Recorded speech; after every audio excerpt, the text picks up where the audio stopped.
என்ன தானம் செய்தால் என்ன பலன்னு பார்க்கலாமா? நெய் தானம் செய்தால் நோய் விலகி ஆரோக்கியம் பெருகும்.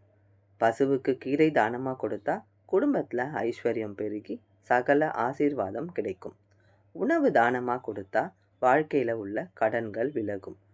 தண்ணீரை தானமாக கொடுத்தால் பூர்வ ஜென்ம பாவங்கள் குறையும். வஸ்திரத்தை தானமாக கொடுத்தா ஆயுள் பலம் கூடும். தேன் தானமாக கொடுத்தா புத்திர பாக்கியம் ஏற்படும். கல்வியை பிறருக்கு தானமாக சொல்லிக் கொடுக்கும் பொழுது சரஸ்வதியின் ஆசீர்வாதம் கிடைக்கும். அரிசி தானம் கொடுத்தால் 7 ஜென்ம பாவங்கள் குறையும். பழங்கள் தானமாக கொடுத்தா அறிவாளியாக இருப்பாங்க. பால் தானம் செய்தால் துக்கம் விலகும். தங்கம் தானமாக கொடுத்தா கரும வினைகள் விலகும்.